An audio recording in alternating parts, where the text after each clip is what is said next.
Welcome to the Mostly Plot at Night. Mostly, I am Salem, joined by my co-host Graveyard. Hello. This is episode 172. Yes, that's 172 of our weekly All Things Horror podcast. So this week, we're catching up on some 2025 films that we did not get around to revealing this year. There was a lot of sequels this year. But really, we didn't cover the first movies of those, so we can't really do the sequels to them. So these are kind of like the some of the standalone movies that we just didn't fit into another episode we wanted to catch up on before the end of the year. So before we get to our end-of-year roundup, we wanted to take the time to make sure all these films were included in that conversation. So we're doing three movies. It's Companion, Sinners, and Until Dawn, which are all from this year. And we're doing them in chronological order, which I had to look up the release dates because otherwise, like Sinners and Until Dawn are literally 1 week apart. Yeah, I just watched them in any order. So, Well, I looked it up. I know. I made sure they're in the right order. So, all right. So we'll start with Companion. Now, this film, once, like, I wouldn't even really call it a twist, but, like, once you find out the twist, there's not really much to that story, right? And I will say the twist was kind of spoiled in the trailer. Oh, it definitely was. But to be fair, the twist, a quote-unquote twist, happens, like, not even 30 minutes in the movie. Yeah. So it's like, it's not like the ending twist. It is a twist that, you know, the beginning of the movie is ruined a little bit if you know the truth. Yeah. But like really, when you get to the meat of the film, that twist is already known. Yep. But anyway, so we start off with a guy and his girlfriend driving to a lake house for kind of like a mini vacation to hang out with friends. So they get there, and they're kind of like, hanging out, talking, whatever. It's the guy, his girlfriend, his friend, his boyfriend, and then their friend who is a lady, and then the guy who owns the place is like her kind of boyfriend, even though he's married. Sugar daddy. She's the side chick, right? But she's totally fine with that. Correct. But yeah, he's rich. He's very Russian. And, so it's like they're all partying, right? So the next morning, they send the guy's girlfriend out to Iris. They send her, I thought we were going to go to the beach this morning. And he's like, oh, you know what? I got a bad hangover. Why don't you just go? So she goes down to the beach, and she finds a pocket knife in her pocket. Right? She's like, oh, that's interesting. Puts it back in her pocket. She's like hanging out at the beach. Very Russian guy shows up. Like, hey, why don't you lather me up with some sunblock? And then, of course, he tries going in for the grope. And then it kind of cuts away. And then comes back to what I can only assume he exploded. Because she is covered in blood. Oh, yeah. That's why, skipping ahead a little bit. That's why I called bloody explosions, right? There's a bloody explosion in the other two films of this, and this one I can only assume there was based on the amount of blood that's present. It's fair. It's the only connection I could find. Yeah. For these three films because they're not really similar in any way. So yeah, she comes back. She's covered in blood, and the guy's like, "Oh no, what happened?" Kind of unfazed by the whole thing. And we kind of very quickly, find out that she is indeed a robot. She is a companion robot that the guy has modded and jailbroken to change her settings so that she could be have the ability to defend herself and have high aggression, so that when the very Russian guy groped her, as they knew that he would. And I think I think she told him to. Yeah. It kind of reads that way, like, hey, she's going to be down at the beach. I know you want to try this companion bot, go down there, and she's all for it. And so he was like, okay, so he got Kanzi, and then she murdered him. Right. I mean, at this point in time, like, if you don't know what happened on the rewatch, because he says, I'm doing what you're built for, and you think he's just being a sleazebag. No, he's trying to have sex with the sex bot. Right. Yeah. Like, again, yeah. When you first watch it, it's like, oh, wow, this guy just thinks like women are just like, tools and receptacles to him. No, he just talking to her like that because she's a robot. So then, we find out she's a robot. So she kind of like freaks out. Obviously she's like just finding out that she's a robot because she's like a full AI, just like a shackled AI. So she ends up escaping and getting away and running through the forest. So they all decide that they're all going to chase after her. But before they do, we find out that they intentionally did that so that she would murder the Russian guy and they could take all of his money because he had like whatever $10 million in just the house. In cash. Right. Just, literally in cash in a safe. So they were going to split it 3 ways. And they're like, oh, 3 ways, but there's 4 of them, right? Because the one friend had a boyfriend. And that's when we find out, oh, the other boyfriend is also a robot. So there's only 3 actual people, the 3 friends. And then the boyfriend and the girlfriend are both robots. Yep. So anyway, so they go off in the woods to chase her, to try to find her.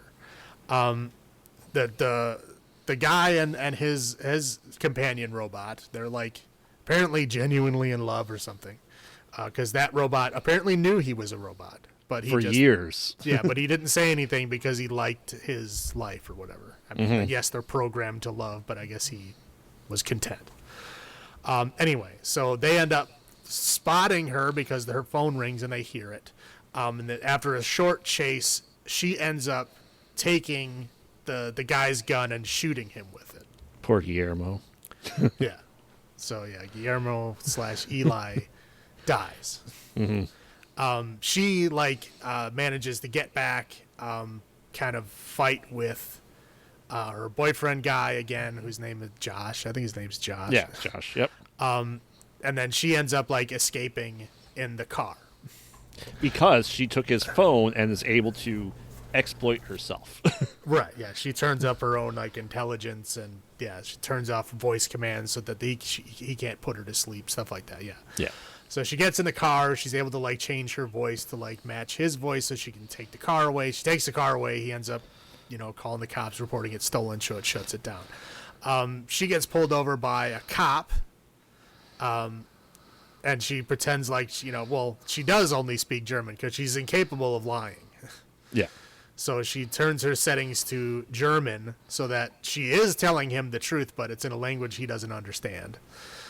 So he ends up finding out, oh, you're from the Russian guy's house. Oh, hop in. I'll give you a ride back up there. And then the other boyfriend bot, who Josh decides to reprogram, shows up and murders the cop. So he brings him back, and then at this point, Josh now has reprogrammed the other boyfriend bot to be his boyfriend and serve him. So he ties her up at the table and basically tortures her by making her light her hand on fire with a candle and stuff, while the boyfriend's just making him dinner. And then eventually he makes her shoot herself with the gun in the head, Yep. And he's like, okay, yeah, robot shot itself in the head. Yeah, that robot's trash. So he calls the robot repair company, tells them that, oh, this robot malfunctioned and killed everybody. And they're like, oh, that's weird. So they, as they're wheeling her away, they're like, oh yeah, we'll take her back to the office. We'll check her hard drive and then we'll see what's going on. He's like, wait, hard drive? What do you mean? And they're like, oh yeah, everything that they see and hear is recorded on this hard drive for just cases just like this, right? We have to be careful. Yeah. Oh.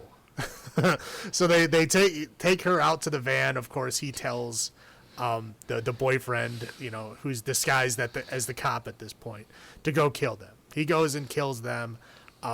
She ends up rebooting and waking up because, of course, anything that is important to her is not in her head.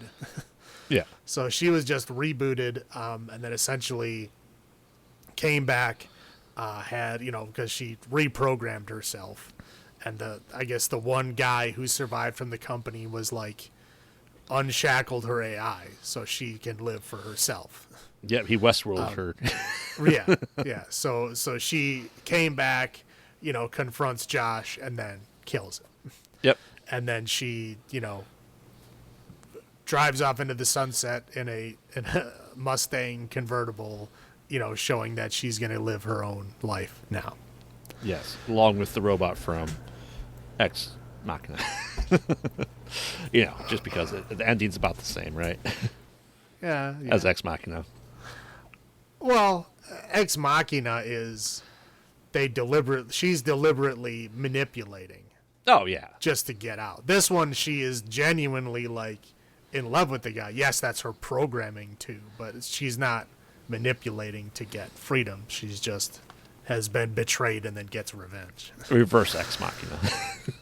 Yeah, kind of. Yeah. But yeah, that's it. Yep. Yeah, I mean, I know, after when this came out, we both kind of watched it about shortly after it came out, and I know we discussed this, but I've watched it now 3 times, I think, this year.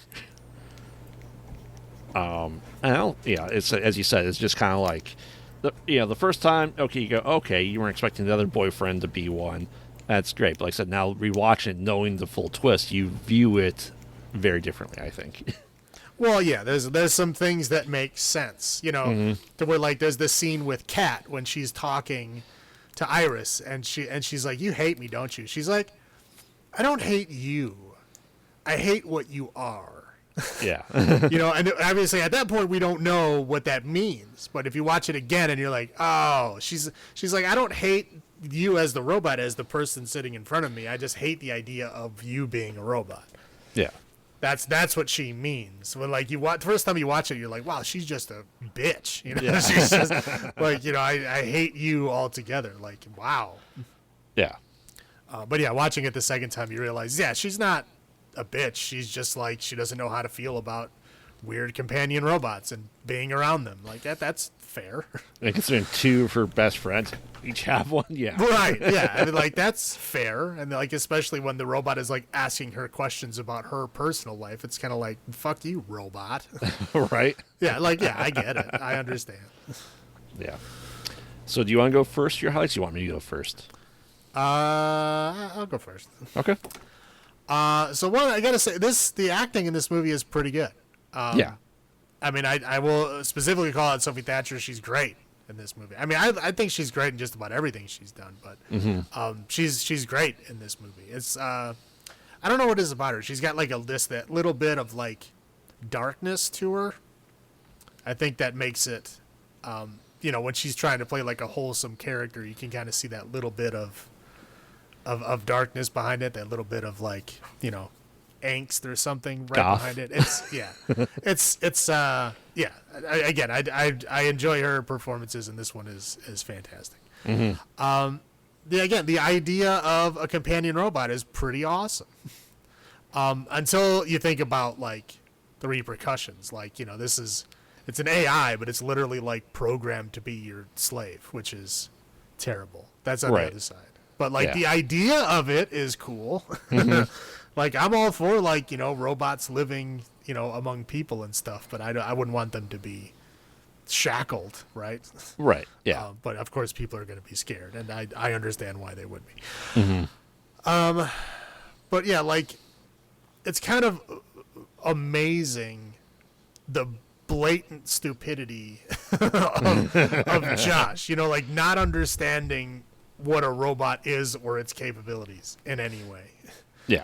And I think it's funny because most movies like this, they overthink things, right? Like whenever somebody's like coming up with a plan, like, oh, they're going to use a robot as a tool, like they have like a 27-point plan that they're trying to follow. Of course, something goes wrong because something always goes wrong. But according to their original plan, it would have been foolproof. And in this one, his plan is just like, step 1, murder. Step 2, no idea. Right, Profit. Yeah, he doesn't have any fucking clue what he's doing, and it's just it's kind of refreshing to see just somebody that stupid committing a crime and trying to get away with it. It's funny. That's all I got. Oh yeah, I completely agree. The cast was phenomenal. I think, you know, Jack Quaid is fantastic playing the villainous person. He does both sides really well. I think. I think he did great. In the Scream movie that he was in. I think he does great in The Boys, kind of playing that line as well. It's just Sophie Thatcher is great. I like Guillermo. I like Harvey Keitel. I like his stuff. He's just fun. And it's the AI part of it, the tech part of it is really cool. It's like, what do you do with it, right? And you just like, oh, she's crying. Yeah, it's like windshield washer fluid. I just gotta refill it when I take her in. It's just like realizing that it's just a piece of machinery, but he does stuff really stupidly. And like I said, in the plot, it's almost like a reverse ex machina, and it's just someone coping with it. Is it kind of tied into like Westworld and what we see with those intelligent tabs? It is, but just kind of showing what happens when idiots get tech. I'll go on my low points, but he's smart enough to exploit it, but not smart enough to do things well about it At all. No, like it shot itself in the head. Good. I'm like, you could do a little bit more than that. Like I had to stop her. I took an axe to her. Great. He didn't need to like villain monologue her to like say, here's how I'm doing all this stuff. Like you didn't have to do that. You could have just reprogrammed her and said, oh well, all taken care of. Cool. But he's that dumb. And dumb enough to have everything tied to his phone, tied to one account. Letting your robot know your personal information, your code is dumb. Well, how are you going to avoid it? Like, she's literally with you all the time. I know. And again, she's programmed to follow your every command, so, like, why would you ever even feel the need to hide it? I know. I don't think there should be, especially when the commands are there, that there should be a turn-off voice command option at all on your robot. Especially I mean, if you're going for, like, purity, you know what I mean? I guess. I don't know. I don't know how that would work, because if that would be like you'd tell them to do anything and they just wouldn't do it. Like I think that's the whole point of having it. Right. Yeah. But I mean, I guess every setting is supposed to be there, but whatever. Yeah, and it's interesting that the tech company goes, well, we have all these government regulations, so we can't do it, but you can still increase it. Well, or just not have it be an option. You know what I mean? It's almost like it's blocked behind a paywall for really rich people is what it felt like. And of course, well, it's there's things that you can do and things that you can't do. Yeah. Like a lot of times the companies don't want you to do it because it might just break the thing, right? Mm-hmm. Like that's like overclocking a computer. Yeah. Can you make it run faster? Yeah. It's more dangerous. It's more likely to fail, but you technically can. Does the company want you to do that? No. Does their software allow you to do that? No. So this is essentially like overclocking your robot. You're getting settings that you're not supposed to have that are technically not like illegal for you to have, but you're going to void your warranty for sure. Yeah. And, there's one friend and like, I'll just take Xanax just to take Xanax. I'll take 2 Xanax just to take Xanax. I'm like, People love Xanax, man. I guess. I guess it's just weird. I've never had any, but like I hear it's great. Yeah. That's what. Well, don't do drugs, kids. But I'm not telling you to do Xanax. I'm just saying like people love that shit.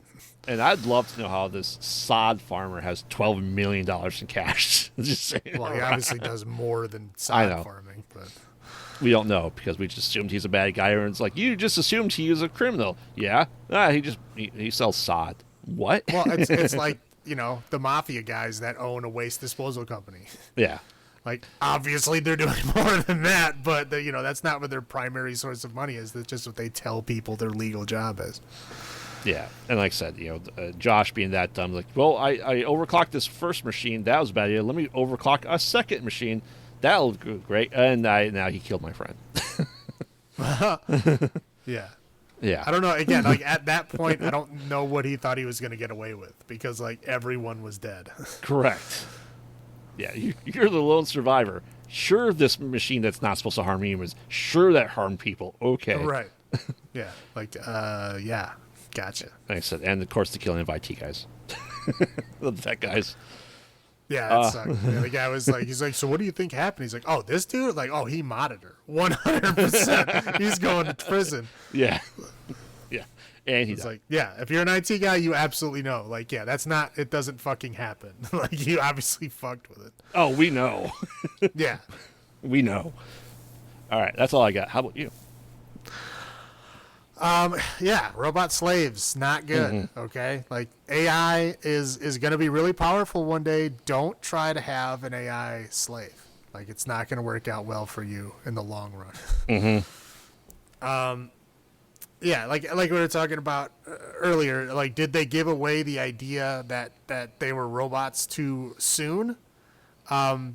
Maybe, right? I mean, yeah. there's like you said, they gave it away in the trailer pretty much. Again, it happens, not even 30 minutes into the movie is where you find out. So it doesn't spoil the most of the movie, but it does.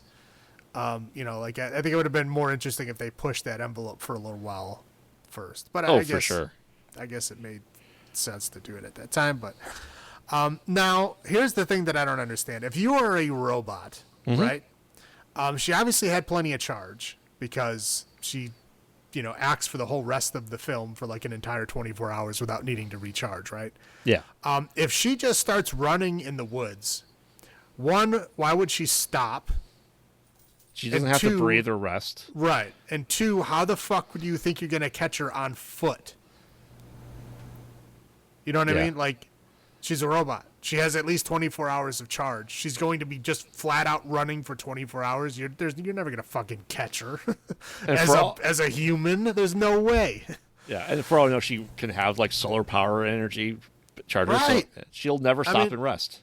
Well, yeah, she'll stop and rest after she's been running for 24 hours. But if you run for 24 hours straight, like, you've made some time. Yeah. Because I'm assuming like a robot can probably, I don't know, run a mile in 10 minutes? Oh, probably like 7. I have no idea. Just for the sake of timing, we'll say 10 minutes. Like, think of how far you are in miles.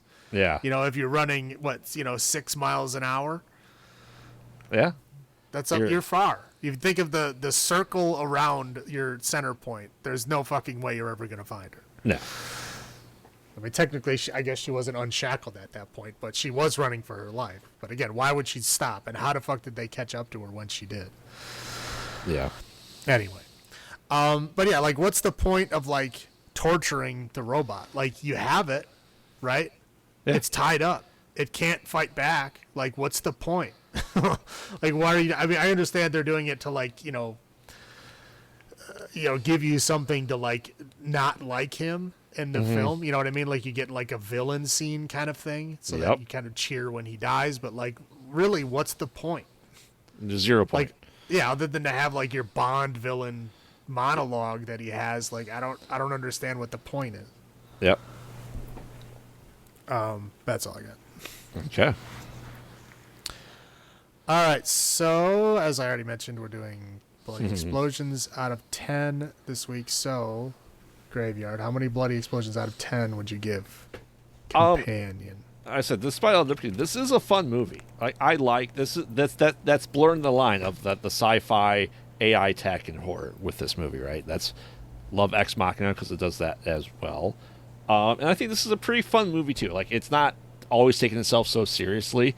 I said I think Jack Quaid can kind of play that like straight man for the jokes too. And everyone's good about it. It's just I wouldn't really change anything about this, so I will give this a solid 9 bloody explosions out of 10. How about you? Yeah, I mean, I'm right. I'm right. Yeah, why not 9? Yeah, like I said, it's a fun romp. It's like I said, watch Ex Machina and this, and we have that stuff. I would say skip the Megan Fox one because that's awful. Megan came out. Fox one. She was like a Netflix movie. Is like she was AI sex bot essentially. It was like came out earlier this year. I don't remember what it's called, but it was bad. I didn't even hear about it. It was bad. So I wouldn't have watched it even if I did. I just did not hear about it. Yeah. So. All right, so now we move up to April 18th of this year, and Sinners. All right. While that's almost a 2 hour and 17-minute movie, not a lot happens in the first hour ish of Right. this movie. So this is 1932, I believe they said, New Orleans. And we're mean, Mississippi. Mississippi. And we mean, Because they're talking about being on the Delta. The Delta is in Mississippi. yeah, you're right. And it's essentially two twin brothers, both played by Michael B. Jordan, gathering up and making a music / dance hall for all the folk down there in the Juke area. joint. Juke joint, and getting everyone involved. And it's just a way to have a party. And then we have like the billing of gathering up people, the music and the jazz and the blues all being played for first 45 minutes of the movie. Not and all their friends that go with it. And we get at I think it was 42:37 or something like that. We get the first inkling of what the villain might be, and it's because the guy just randomly floats up in the air, and that's first sign of vampire, essentially. Yeah, well, yeah, he literally, he shows up to that house, and Yeah. we get a completely unrelated plot at that point, and that's like you said, literally 42 minutes into the movie. Yeah. 42 minutes of the movie is when the plot starts. Sorry, the white guy being chased by the Native Americans that went to the white people home. Right.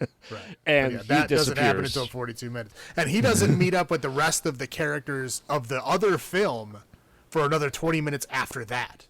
Right. So we're like over an hour into the film before the protagonist and antagonist actually meet. Right. So we have Smoke and Stack, Michael B. Jordan's characters. We have Haley Steinfeld playing Mary.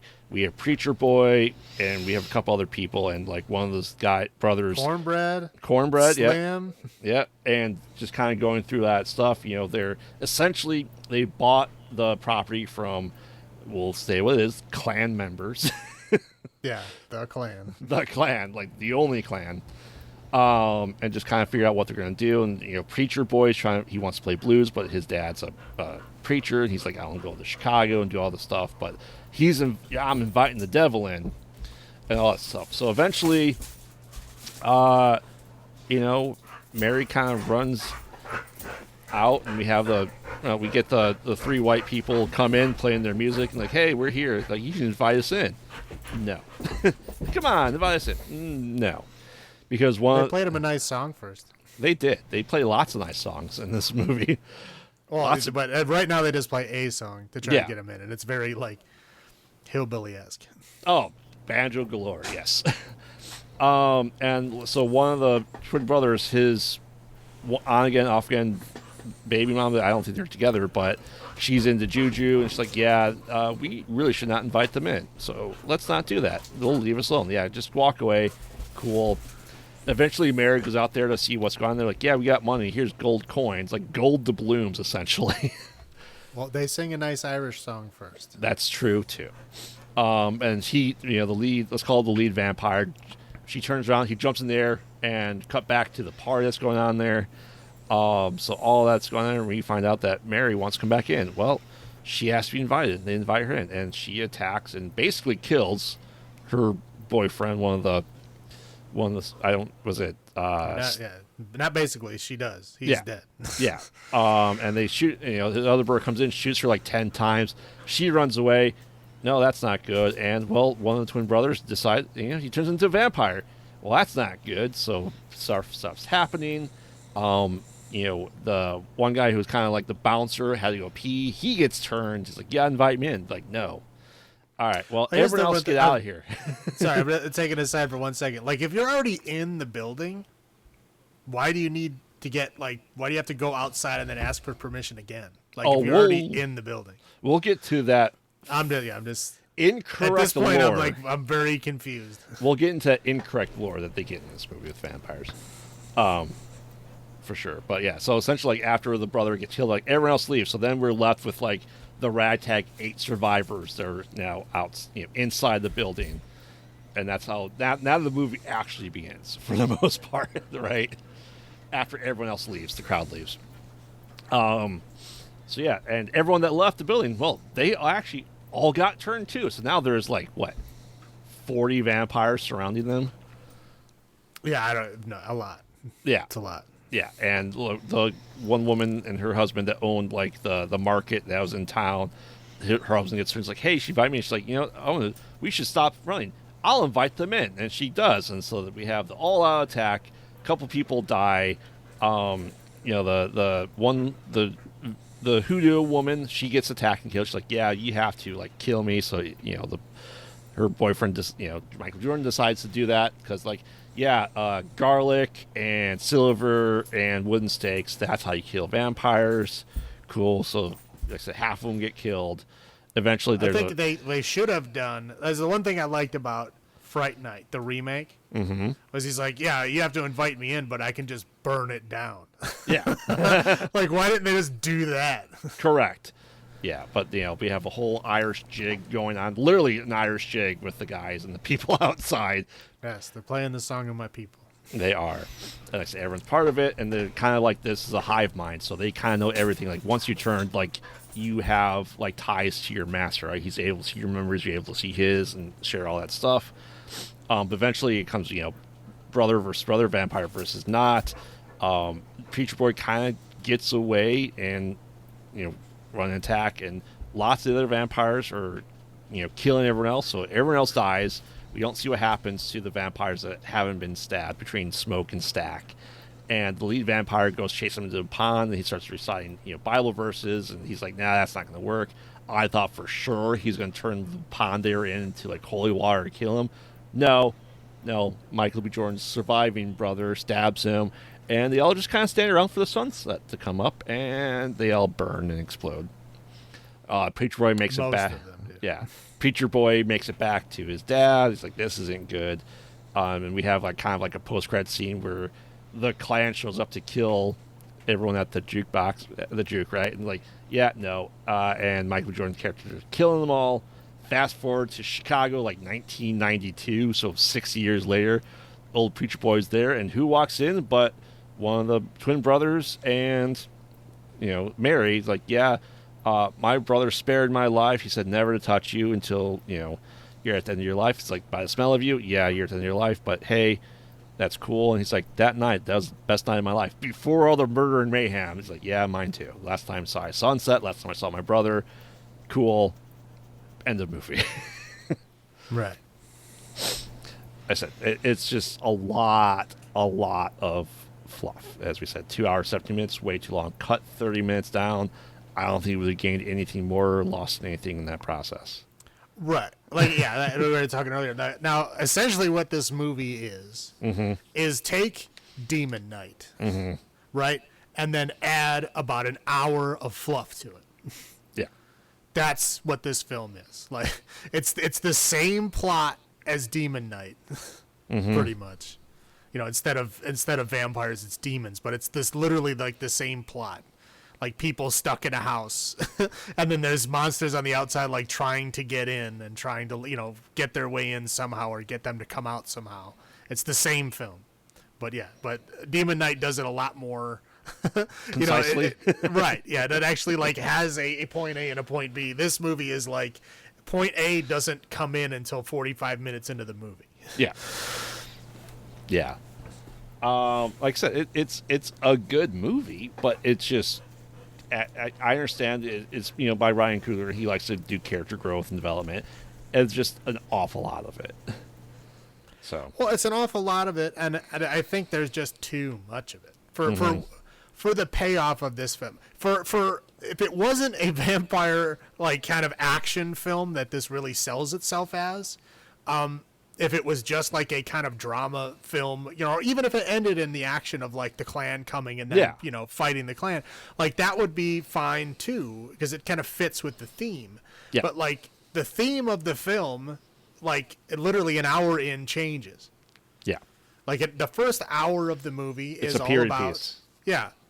Yeah, putting the band back together, right? Finding all the people to get this juke joint going, and then getting all of these people together to make something that's their own, right? That's the first hour, and then all of a sudden, the second hour, vampires show up, and then it's like a different movie after that point, and it's like it just feels like two different movies that they, like you could have picked one or the other, or made two separate movies, and I think that would have been good. Well, yeah, like I said, it also ties into like From Dusk Till Dawn. You think it's like a crime movie, and then it turns into a vampire movie at the titty twister, right? Right. So, same type thing, but it's well told. I'll go first. My highlights. I think the atmosphere is fantastic. I think cinematography is beautiful. As a time period piece, it looks great. It sounds great. It's what you expect it to be, right? They do keep some of the vampire lore intact. They destroy other pieces of it on the other side Well, to that. see, this is what I always say about vampire movies is that at the beginning of each new vampire movie, you have to relearn all the rules Yeah. because every vampire movie is different. And every vampire movie will sometimes take the same rules and change them a little bit. Completely ignore some, bring some in, add some, like we talked about, like some of them add in vampires that are weak to silver, which is, not in any of the traditional vampire lore. That's like a modern day thing. But Correct. again, every new movie with vampires, you have to relearn the rules. So this is just another movie with another set of vampire rules. Yeah, like I said, they keep the classic ones, if you want to call it classic, for things for hurting. But I think everyone loses the idea that the whole idea of stabbing a vampire with a stake isn't because you can stab them there. You stick them to the ground. It doesn't kill them. It means they can't just rise from their grave. That's the whole purpose of the stake, is to pin them to the ground. That's most. I would say most vampire media doesn't follow that rule. Correct. Most vampire media is as soon as the stake touches their heart, they explode. Correct. At least they didn't explode. They just kind of bled out Right. in this. The music, though, I mean, there's a lot of music. The music's good, though. I think it's interesting. It's also interesting that they threw in, like, current music and current-looking people into their jam session and go through, like, the different eras of music, which is weird, but, you know what I mean? Like, you saw, like, Right. Is DJs. that cool? Yeah. Is that cool? Yes, it's cool. Is it necessary? No. like no. Okay, like even if it is in there, okay, that's cool. And you're like, okay, I need to have this in my movie. Got it. Does it need to be 10 minutes long? No. Right. And like, okay, like putting that in, okay. Adding all that stuff in there, giving the whole, cultural aspect of it, okay. But making it 10 minutes long in an already over 2-hour movie, like, come on, man. Yeah, for sure. But yeah, I said overall, and the gore was pretty good, right? It was bloody. It was, scars, and like I said, people just didn't explode when there is blood bags. Essentially, I like the gore overall. That's what I have. How about you? Yeah, so I like the putting the band together intro, right? Again, I just think it's kind of unnecessary and way too long. Yeah.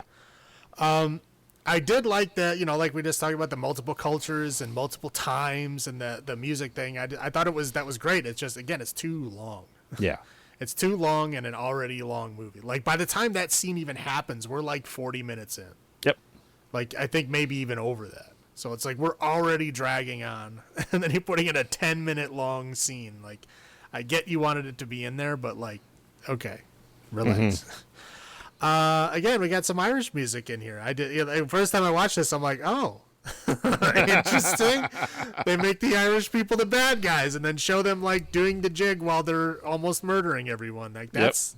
Like, are you trying to say Irish people are bad or what? But essentially, the vampires are a cult, right? And this one, it's like the guy is the cult leader, and he's singing all this like, "Oh, come on and join us. We're all about peace and love." When they're anything but, which is usually how cults go, right? They tell you they're all about peace and love, and then the fucking leader has some like crazy fucking plan. Yeah. Oh yeah. That they eventually lead up to, and that's essentially what's going on here. Now, I didn't read any interviews about the film. Didn't look at any like the stories behind it, but to me the idea of this is kind of like, I think it was set during that time period, because during that time period the blues was a very, very black thing. Oh yeah. The blues wasn't like, because it went from like jazz and blues, both very much black things, right? I mean, of course there's going to be exceptions to the rule, but very much black culture. Yes. Now, the way that the vampires are talking, like, oh, we want to bring you into our family so that your memories become our memories, right? So what I think the whole metaphor of this whole thing is that white people are trying to intentionally steal black culture and make it their own. Mm-hmm. Is what I think that's the again. There's probably interviews out there where they say that plainly, but this is what I got from it, is that they're trying to take the blues of that time period, a very black cultural thing, and then make it, a white thing, stealing it. For sure. Which is they basically did, right? I mean, that's what, like the rock of, the 50s and 60s is essentially just, hey, let's make white people play blues that's easier for white audiences to accept. And that's Elvis. Yeah, right. I mean, that's, rock and roll was already starting down that road, but, a lot of white artists got thrown in there and made it more, quote unquote, palatable for the white masses. But I think it's just kind of a metaphor for that whole thing. Which is, it's interesting. It's for sure. It is interesting. Mm-hmm. And again, we got Buddy Guy. I don't know. Do you know who Buddy Guy is? No. Buddy Guy is a very, very famous blues musician. He was the older version of Preacher Boy. That's actually Buddy Guy. Like a very, very, like he was actually playing the guitar. Okay. He used to have a place in the city. It was like it was called Buddy Guy's. It was a place you could like eat dinner there. But they also had like blues and jazz, like live blues and jazz, like every day. I went there a couple times. It was a cool place. I actually met Buddy Guy once. I'm in passing. I'm not going to pretend like I had a conversation with him or anything, but like I met him, shook his hand type of thing because we were there one night and he was there. Usually he's not there, but he did actually show up. Last I heard that, I don't know if they moved it, but I would say the original place that I went to, I know is not there anymore because it was technically on like UIC property and UIC like took it back. And I think they were talking about moving it. I don't know if they ever did. I never looked into it. I haven't been there since, obviously, because I don't know if it even exists anymore. But I know I went to it before it was moved from its original location. So that's interesting.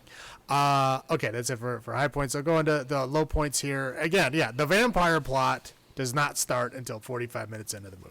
Mm-hmm. And then again, before the protagonist and antagonist even meet, we have another 20 minutes after that. Yep. So the movie is 2 hours and 17 minutes long, and the actual plot of what this movie is sold as does not start until an hour in. Correct. Which is kind of ridiculous, in my opinion. Now, this is a thing that happens in a lot of vampire movies, and it always bothers me, is that the whole vampire thing is like, as soon as you become a vampire, your entire personality completely changes. You go evil instantly. Right. Like instant evil. Like you have all your same memories. You are all the same person, but all of a sudden now you're this like evil version of yourself, and it's immediate. Yep. I don't get that. I don't understand that. Like, I hate it. You would never become that right away. You might learn that behavior as time goes on because obviously you're a vampire and you have to see people as prey, blah, blah, right? But like an immediate change, but they do that. A lot of movies do that. I never liked that mechanic. Obviously there's movies that I like that do that. I just don't like that. Yeah, it's more of a nuance. It's more of a small thing where people retain their humanity and hate themselves for being a vampire. It's rare. Right. But to me, that is more compelling and more truthful, right? Is like you have to come to terms with the fact that you have to eat people even though you're still a person. Yeah. That to me is more interesting than like, I'm instantly evil. Well, and I will fuck over all the people I used to love 2 minutes ago. Because now I'm the evil version of myself, which it just seems ridiculous to me. Now I can see it like they're being turned and having the insatiable hunger. They don't know how to control it right away. Yes. Pure evil and so I'm now part of the hive mind? No. Right. Yeah. I mean, of course, the Jim Crow South is... Yeah. God, I can't imagine that. Obviously, I never had to live through it, but like I can't imagine how much that shit would suck before the actual Civil Rights Act, which obviously changed a lot, but didn't change everything. Right.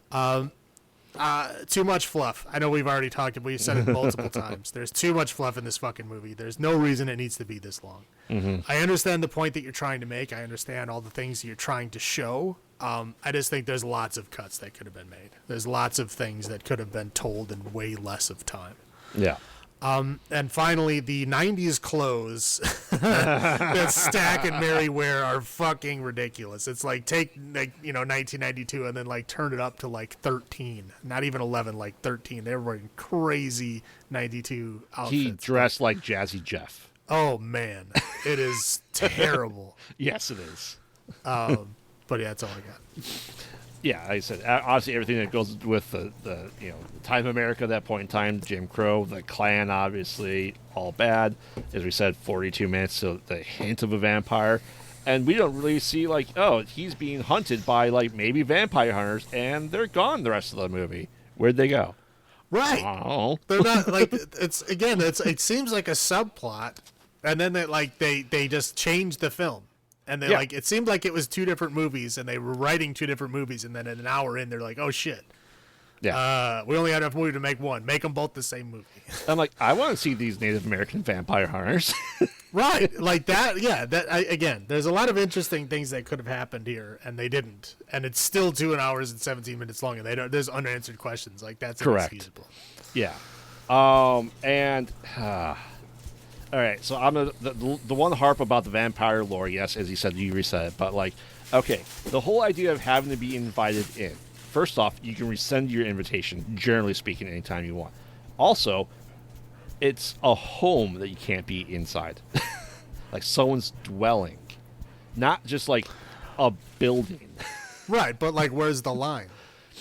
The what they could have done. The brother, when they bought the place, they said, "Oh, the people worked down here but lived upstairs. How do you know the brothers didn't have an apartment upstairs?" Which makes the whole thing their home.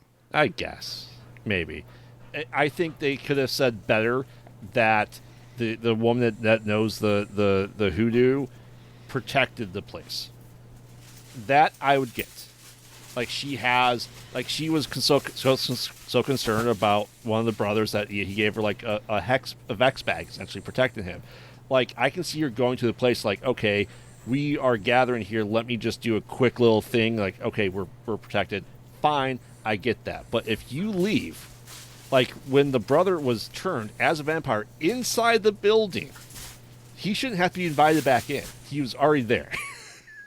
Well, again, that's a thing that you can't really quantify that, right? Because what defines home? Yeah. Right? Is it where you sleep? Okay. People sleep everywhere. People sleep in cars. People sleep in their office.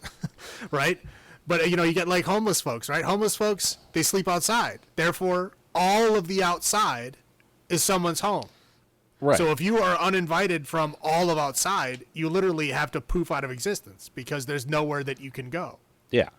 So obviously they have to draw the line somewhere. Right? But like, where do you draw the line? Like, what defines it? Again, that's a question that you can't answer in a vampire movie. The line seems to be a physical barrier. Well, yeah, it seems to be anything with a door. Most films is like, if you're in a place with a door, everything inside of the place with the door is now, quote unquote, your home. Yeah. But like, again, it's one of those questions like, what defines home? Like, what does that mean? You have to be invited in anywhere? How do you go to the store? Right. You know what I mean? Like, you have to go to Walmart. You have to wait for somebody to greet you to let you come in. Like, I don't like, how would your day-to-day life be? That sounds ridiculous. Right. But like I said, if you're inside of it and you exit, you were already there. Therefore, you shouldn't have to be re-invited. Right. Right. Yeah. Like if you come into existence already in a building, like, you have to leave and then be invited back in. Like, that's ridiculous. Well, it also begs the question is, well, if that's how it got protected, it was his house. Therefore, it's already his house. Therefore, he doesn't need an invitation. Well, it's the thing. Like, okay, so you have to be invited in. Does that mean you're physically incapable of moving past that barrier? Like, okay, so like, if you wake up as a vampire and you're in a building that you weren't invited into, like, do you just explode? Right.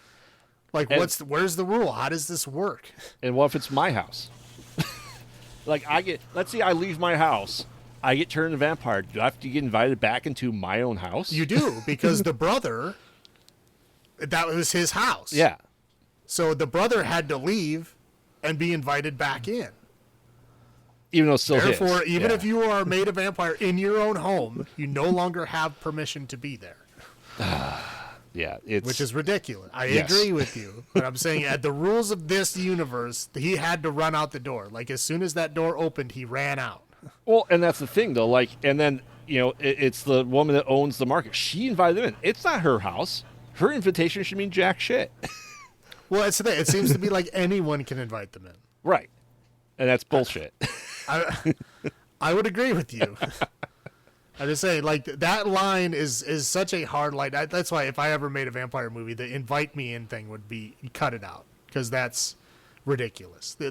Where do you draw that line? Like I just said, like, Right. like how are you going to write around that? You can't. Can I train the parrot to say come in, and the parrot can let me in because it said come in?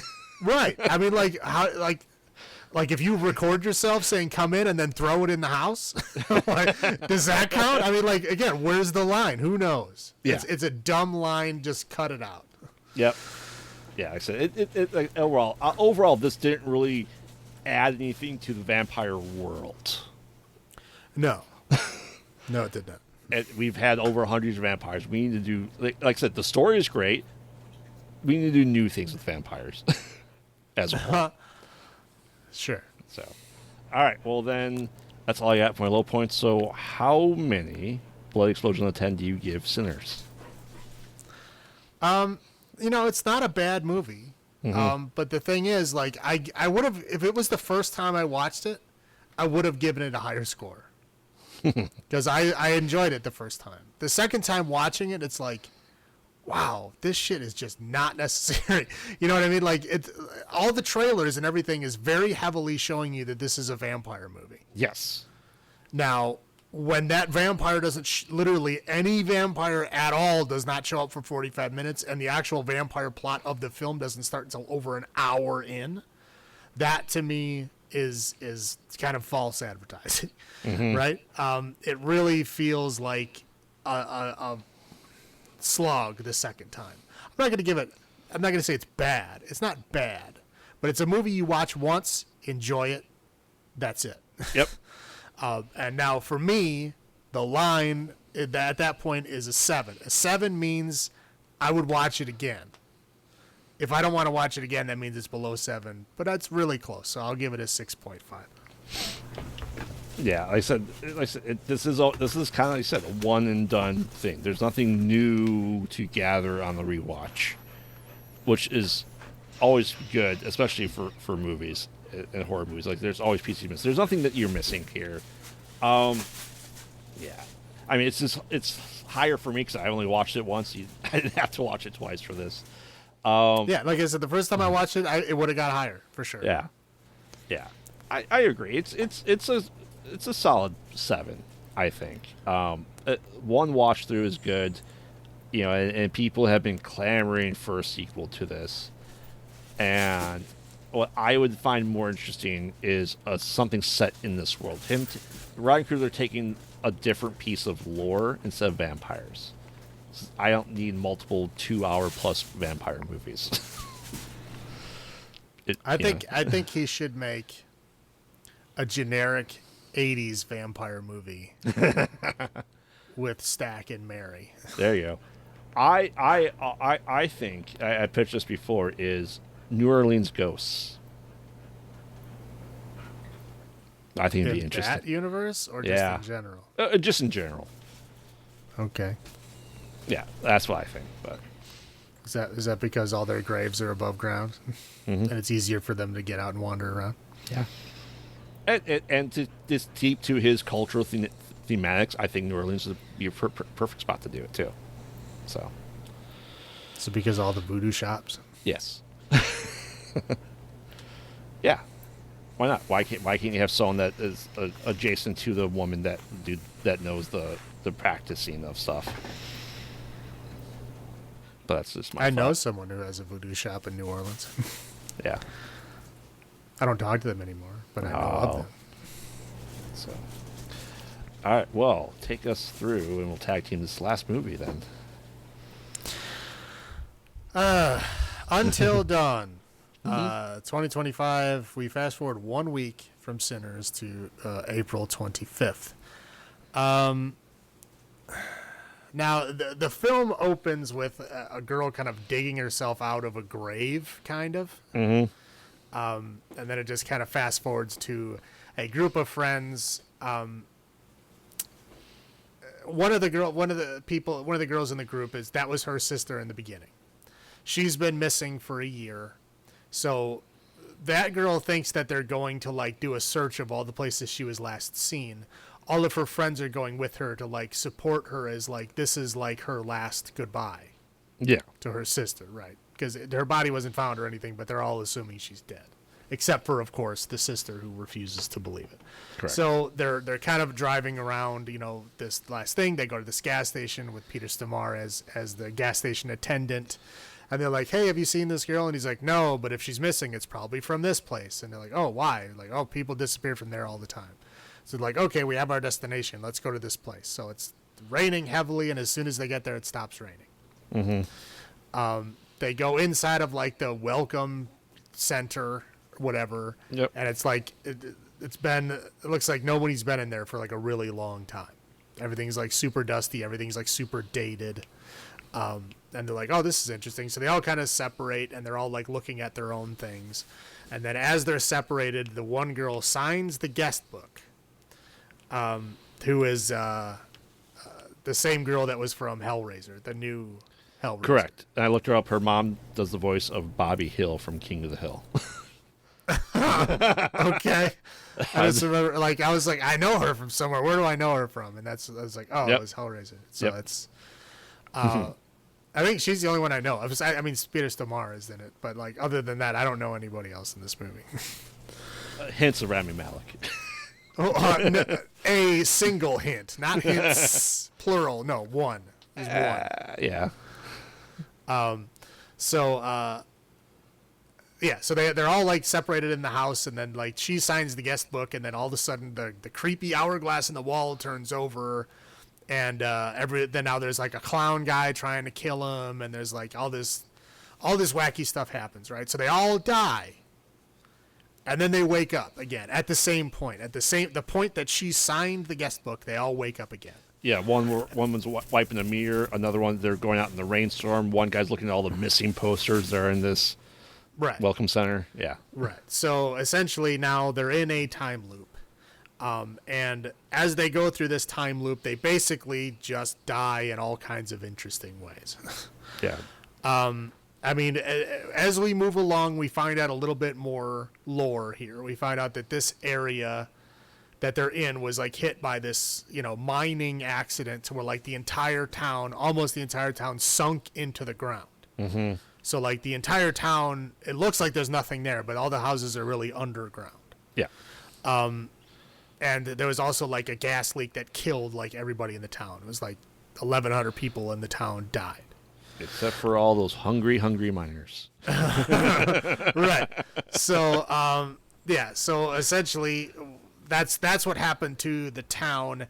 And then later on, Peter Stormare was like a psychologist and somehow has been studying the results of like what happens to these people as they like live in this world. Like it's not really explained how they get trapped in that world. Like obviously we know our protagonists, we know they signed the guest book and they got stuck in there, but like all the people like previous to that we don't know. Correct. They were in the same situation where they were doing a time loop thing over and over again, but we don't know how or why. And we never will. No. Right. And then sometimes they give you the correct definition of a Wendigo, and sometimes they don't. You can't just turn into Wendigo from being in a time loop for 13 days. Right. Correct. We'll get eating people. Yes. Right. Correct. In the movie, there are correct, demonstrations of what a Wendigo is and how you get there, and then there are incorrect ones. So it's all over the place. The ones that are correct are the ones that we find out from the game. Right. Yes. We'll get there. Yeah. We'll talk about that. So essentially, like I said, they die in all kinds of different ways. They get this information, and towards the end of the movie, after they die a whole bunch of times, they realize that they're like starting to like degrade, right? Their minds are starting to degrade. They can't remember things anymore.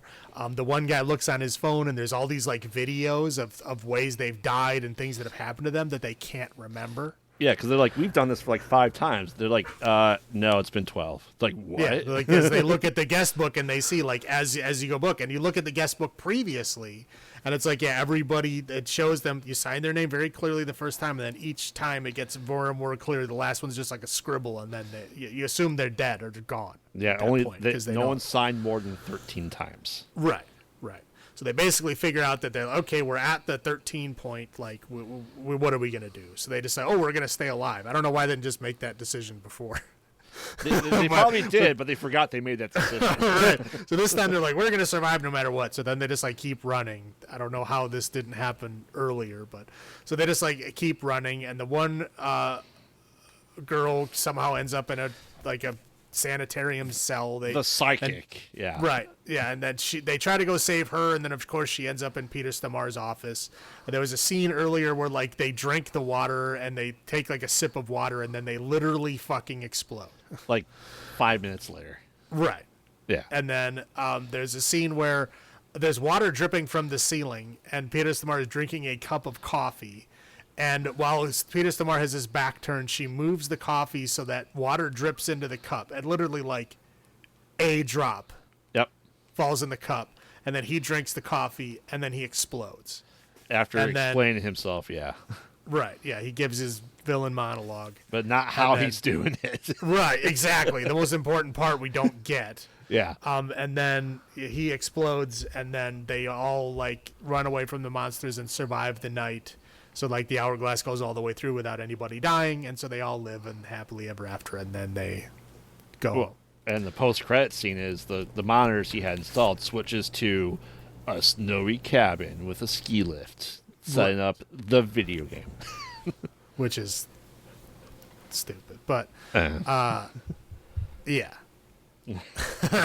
So that's essentially, there's a lot more, time loop wacky stuff, and there's a lot more like ways that they die and shit, but none of it ultimately matters. Yeah, we have a creepy witch who makes the mask that the guy is wearing. Right.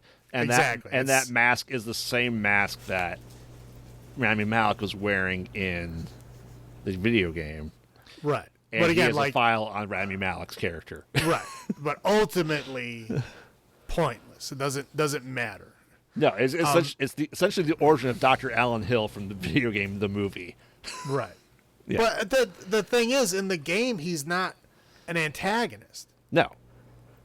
He's just there to, like, interview people so you get kind of their background and what their mindset and stuff is. That's all it is. Mm-hmm. That's all he does, is he gives you, like, some background info and gives you, like, character info so that you can, better judge people or make decisions.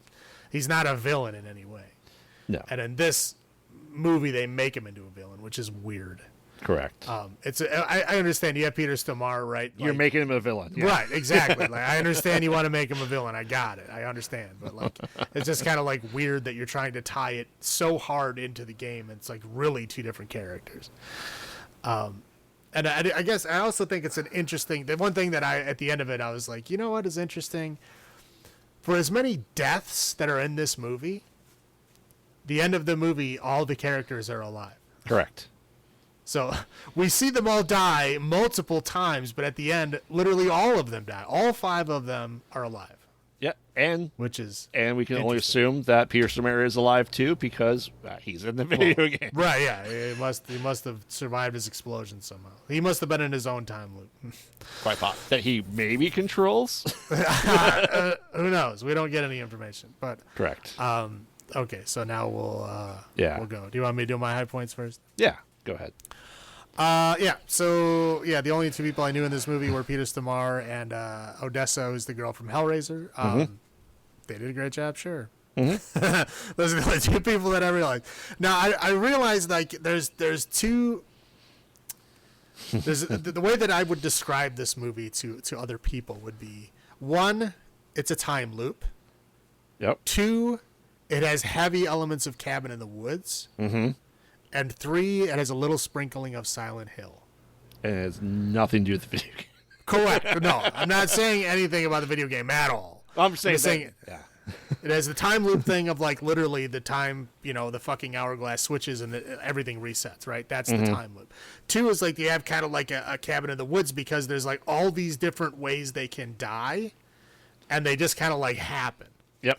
Every time, like, there's one where they're fucking, you drink water and you explode. There's one where a clown chases you and stabs you. There's one where an old lady fucking makes you, inhale gas and die. There's like these monster, things that live in the mines. It's like all these different ways you can die, but you're gonna die no matter what. And eventually turn into a Wendigo. Oh, right, yeah. It's like, so that really feels like that. And the Silent Hill thing, I would say, is because, like, the town sunk down and, like, that kind of aspect, where you have to, like, go through weird underground tunnels to get between things. I think that's the Silent Hill aspect of it. But that's how I would do it. The first time somebody explodes from the water is funny because it is very unexpected, and you're like, what the fuck was that? Yep. Because the guy's just like, boom! It just blows up out of nowhere, and you're like, what? But it's good. It was funny. And it made me laugh even on this second watch. So that was good. The whole sunken town concept, like I said, the whole Silent Hill kind of aspect of it was cool. The FX were good. They're great. Yeah, there's lots of death and blood and head explosions and shit, and it all looks great. Yeah. I mean, it's a mix of practical and CGI, but they did a great job. Oh, like really partial legs explosions as you're partially blowing up. Right, yeah. Like they did a great job. They did a great job. I think I liked when the clown guy's head gets smashed with the hammer. Oh, yeah. Like, that's good. It was a great effect. Yeah. Anyway, so yeah, like the 1 second Rami Malek mug shot that we get. And then the kind of, they show the cabin cameras. Yeah, it's interesting. We'll talk about that a little more on the other side here, but that was good. And then the end credits I thought were pretty interesting. Where they actually had like all the people in the film, like their pictures. Yep. That were up there, which I thought was cool because like from that I saw like Blair Butler. I'm like, I know her from somewhere. Like, where do I know her from? And I was thinking about it, and I was like, oh yeah, she used to be on Attack of the Show, like G4, like back in the day. Oh wow! Like she was cool. She was like, she was like one of their correspondents or whatever. But I think she also did like the comics for the week. Oh, nice. Yeah, she was. Well, she was. I liked her a lot. She was cool back then, and it was interesting to see her. I knew she was writing and doing stuff. I just hadn't. I guess. Well, you see her picture, and it's different than just seeing a name. Yeah. Right. A name, you're like, oh, I wonder if it's the same one. But I saw her picture. It's like, oh no, okay, that is her for sure. That was interesting. That was cool. That's all I got. Oh yeah, Odyssey Stormare is fantastic. Yes. And it's interesting ties into the game. Like I said, I remember watching this the first time and going, "This is stupid. It's nothing like the game." But now, after thinking about it and reviewing it, I go, the way I view the reset is no different than the different choices you can make in a game in a way to show that. And that's why, when you play the game, you can play through multiple times. You can get different endings, and each choice they make is a different death potentially. And that's how I view these resets, is a way to kind of show that ability to do that in the game. You know what I mean? Right. But then why would you call the movie Until Dawn? Correct. Correct. That's the thing. I'm not arguing with you. It is a cool concept for a movie. I'm not saying it's a bad movie. I'm just saying as a Until Dawn movie. Correct. It is bad. It should be called like Before the Dawn or right, something like that. Yeah. Like I said, the gore, I think when we get proper Wendigos, they're fantastic. I think is interesting is this is how to sparingly use found footage. I think them having the videos on the cell phones as found footage were great. Yeah, that's cool. I mean, I'll talk about that. But I mean, like, that to me is fucking terrifying. That to me is scary. Like, when you look at videos on your phone and it's videos of you and videos that you have taken of people you know and you don't remember them. Yeah. That's fucked up to me. Yep. Like memory, like losing memories and stuff, that's a terrifying thing for me. Yeah. Yeah. And like I said, and you talk about that, and everyone's surviving. And I think that ties into the spirit of the game, because if you make the right choices, everyone can survive. Right, and they kind of heavily imply through the whole game that no one, like everyone, can't survive. Yeah, and they can. And there's like some decisions that you have to like almost like have foresight of like what like things, because there's like some choices you have to make that make no sense at the time, and if you don't make that decision, the people will die. Correct. And it's it's interesting. Yeah, you can save everybody, but it's hard. You're not doing it on your first blind playthrough. No, sure. So that's why I think it keeps the spirit of the game. Yeah, and of course, I do want a sequel. I want Until Dawn, the movie, right? The actual story. Correct. Right. I want that. I really do. I know there's talks of it. Well, because you'd have to get Rami Malek and Hayden Panettiere. Correct. That's going to be a challenge. Correct. But I still want it. So. Well, I mean, I would want it too. I'm just saying they're big money people now. Yeah.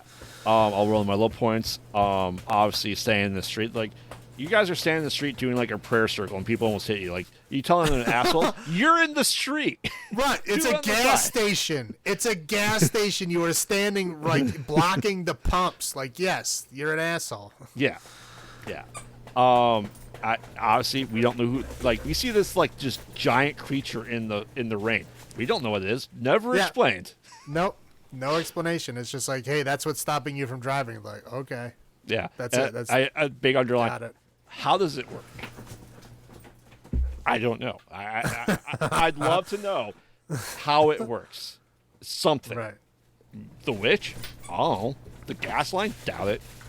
Obviously, the incorrect way of making Wendigos is right. You don't just turn into a Wendigo. Period. Well, yeah, Wendigo or Wendigo is like, it's essentially what happens to you when you eat human flesh. And you're never, you can never be satisfied, so you have to eat more. Yes. Right. You'll never, ever be satisfied eating things again. The only thing that even attempts to stop you from being famished is more human flesh. Right. So you gain mysteriously Wendigo spines or extra set of teeth just from dying over and over again. Not happening. Right. Like, you have to eat people. But in the movie, they show people eating other people and then becoming Wendigos. Like, okay, that's correct. Yeah. That's what's supposed to happen. Correct. And then it's like they just show people becoming them, because they're died, too many times in a time loop. Like, that doesn't make any sense. Correct. Yeah. I don't get it. And I'm sorry, some of my favorite people that make found footage, missing posters of people, are just cheap ways of getting people's pictures in the movies. I'm sorry. That give you money. They are. Yeah. But like in this movie, it's like those are all the people that made the movie, and I thought that was kind of cool. Yeah, it just reminded me of that. Like, so there's hits of some found footage stuff, and there's pieces like that. But yeah, I mean it works. We need to have the sequel and have full explanation of everything. So I really want the sequel. They teased me the sequel. I doubt we're gonna get it. Who knows? Just give me Until Dawn. Because they're supposed to be making a sequel to the game too. So that's why the game, yeah. The game is easy. Well, that's why they changed and put in the new cutscene at the game. I know you didn't get that cutscene when you played it, the original one, but in the remake they had it. So yeah, the remake, yeah. I didn't bother playing the remake because I platinumed the original one. I played it like too much. I don't want to play it again. Yeah, like I said, this movie to me was better on a rewatch and coming from a different point of view from the game. What are your low points? Yeah, like I said, I mean, the tide of the game is, again, it's not a bad movie. No. It's just a bad Until Dawn movie. Mm-hmm.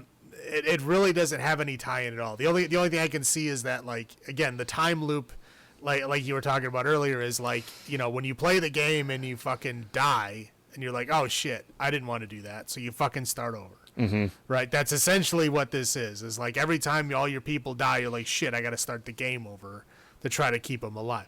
That I can kind of see as the tie-in, but that's literally it. Just that idea. Yeah. Is the thing. There's none of the rest of the film has anything to do with the game at all, other than the kind of sort of loose Wendigo tie-in. But even that in the game is explained, and this it is not. And how do you kill Wendigo in the game? Fire. Isn't that harsh language. No, that's the only way you're able to kill a Wendigo in the game is fire. Well, a lot of them die from gunshots. Yeah. There's a lot of different ways to do it. Like, so yeah, I'm not gonna give a one method there. So like, okay, why when they show people eating other people, they're always eating their fucking intestines? Because that's like, it has zero nutrition. Well, it's zero nutrition, but that's also where all the shit is. Mm-hmm. Why are you eating the shit first? Like, what is wrong with you? Like, take a bite out of their ass or their arm or their leg or something. Like, why do you have to go for the intestines? It's literally full of shit. What is wrong with you? Because it's the cheapest organ to get. Oh, my God. Oh. Every movie that shows people eating people, they're always eating intestines. It's so gross to me. Yeah, I don't think Wendigos eat intestines. You can become a Wendigo by eating intestines. That's sure. Yeah. But I don't want to see people eating intestines. It's gross. But yeah, like every movie. We were just talking about this with the Romero movies. Like every movie, fucking somebody's eating intestines, and it's gross. We already talked about the Wendigo definitions. Yeah, watching yourself do things you don't remember. We already talked about that. That's scary.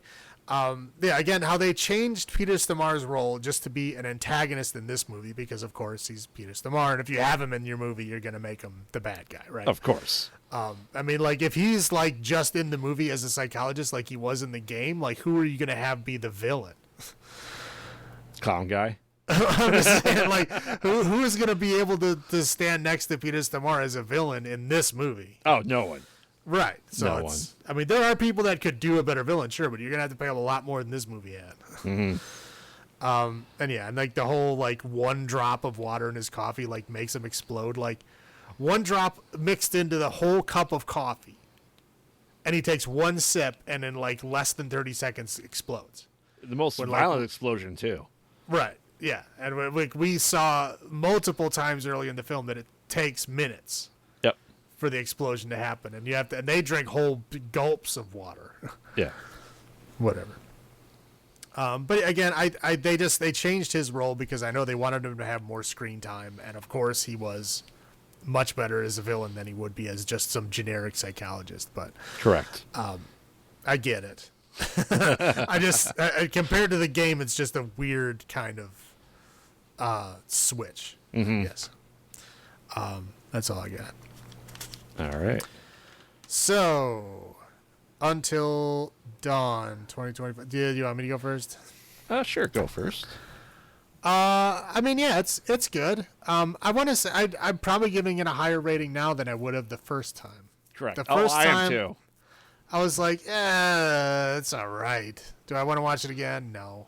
But watching it again, I'm like, you know what? Like you said, it's like I knew it wasn't going to be like the game. I don't have to look for anything like how is it going to be like the game because it's not at all. So just watching it as a film the second time, I got more enjoyment out of it than I did the first time. So I mean, it's decent. I mean, do I want to watch it again after this? Probably not. But it's not bad. So I'll do 6.75. Yeah, like I said, if you watch this movie expecting it to be the video game, you're gonna severely hate it. Like I said, I really was not a fan of it the first time. Second time, and that different mindset, it definitely increased it. I think it's a fun, stupid movie, and I'm interested to see where this universe goes. And like I said, it could be a turn on and just turn off your brain type movie too. I will rewatch this probably a lot at some point. And like I said, it's good. It's higher now than I said the first time, so I will give this a strong 8, just because like the found footage piece is good. Like I said, the bodies exploding, it's hilarious. Like it shouldn't be as funny as it is, but it is. So yeah, 8 bloody explosions out of 10. And of course I think what soured me the first time was I had just played through the remake and then watched the movie, and I'm like, this is nothing like it.